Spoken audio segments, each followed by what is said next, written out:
मारवाड़ी भाई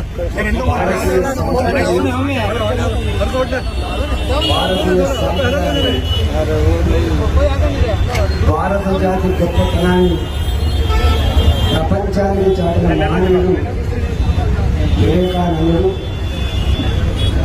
అతి తక్కువ కాలంలోనే అతి గొప్ప మేధావిగా గుర్తించబడ్డ మహానాయకుడు మన నరేంద్రుడు. వివేకానందుని 160వ జన్మదినాన్ని పురస్కరించుకొని దేశంలో అన్ని రాష్ట్రాలలో అన్ని గ్రామాలలో ఇవాళ వారి జయంతి ఉత్సవాలు ఘనంగా జరుపుకుంటా ఉన్నాం.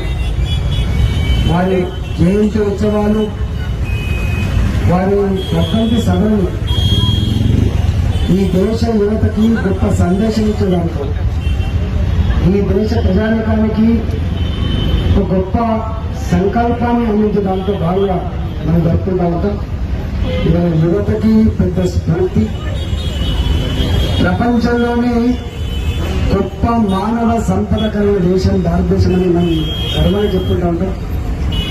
ఆ మానవ శక్తిలో చైనాని నుంచి యువశక్తి కలిగిన దేశం భారతదేశం కాబట్టి ఏ దేశంలో అయితే యువశక్తి ప్రైవేట్గా తీర్చిదిద్దబడుతుందో, అది ఆరోగ్యపరంగా కావచ్చు, అది జ్ఞానపరంగా కావచ్చు, వాళ్ళు ఎక్కడైతే ముందుకు పోతారో అక్కడే ఆ దేశం వికసించేటువంటి ఆస్కారం ఉంది. కాబట్టి మన నరేంద్ర మోడీ గారు పదే పదే మాట్లాడుతారు, ప్రపంచ వేదికల మీద రాబోయే కాలంలో ముందుకు దూసుకుపోయేటువంటి దేశం భారతదేశం, నా దేశం యువశక్తిమైన దేశం అని చెప్పి పదే పదే చెప్తాంటారు. ఆ యువతకి, ఈ దేశంలోని యువతకి మన వివేకానందుని ఆదేశాలు, వారు చూపిన మార్గం మనందరికీ ఆచరణీయం కావాలని చెప్పి, వారిని ఆచరించి మనం ముందుకు పోవాలని చెప్పి, వారి ఆలోచనతో స్ఫూర్తి పొందాలని చెప్పి మనం చేస్తూ సెలవు. మీ అందరూ శుభాకాంక్షలు.